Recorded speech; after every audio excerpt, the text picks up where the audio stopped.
जिन बच्चों का आपने अभी अभी विवाह किया उन्हें आपने विदेश घूमने भेज दिया, विदेश का कल्चर तुमने अपने घर में बुलाने का प्रयास किया, उससे मिलेगा क्या तुम्हें? What is your profit? शादी के बाद 1 साल तक बच्चों को कहीं मत भेजो।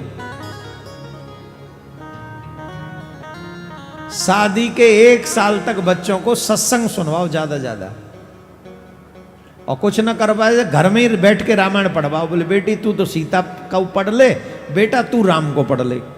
किस लिए? बोले जब बेटा राम को पढ़ेगा तो वो रावण नहीं बनेगा, और बेटी जब सीता को पढ़ेगी तो वो सूर्पणखा नहीं बनेगी। रावण और सूर्पणखा का मतलब क्या है?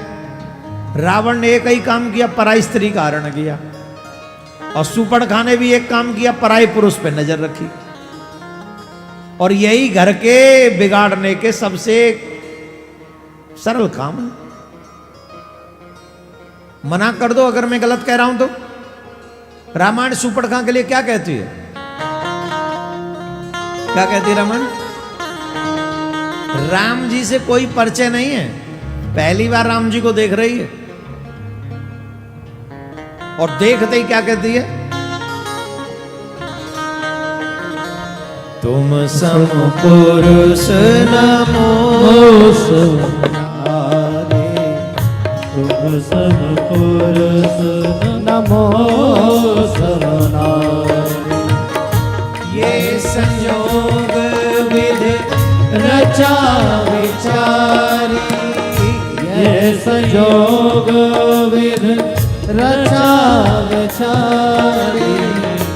आते अब लगे रहे कुंवारी, आते अब लग रहे हो कुमार।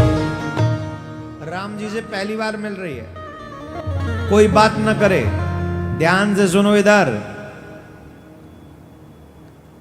कौन कौन चाहता है कि हमारी बहू सूर्पणखा हो? कौन कौन चाहता है हमारा पति रावण हो, बेटा रावण हो? बोलो। यहां स्त्री पुरुष में भेद नहीं। Think about it my dear. शादीशुदा होकर जो दूसरे की स्त्री पे नजर रखे वही न रावण हुआ, और ब्याहता स्त्री होते हुए भी दूसरे के पुरुष पे नजर रखे वही न सूर्पणखा हुई। और ईमानदारी से बताइए हमारे समाज में ये कुरीति है कि नहीं?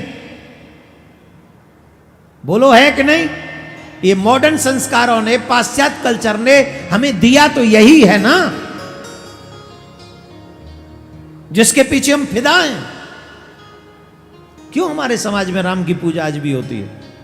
किस लिए होती है?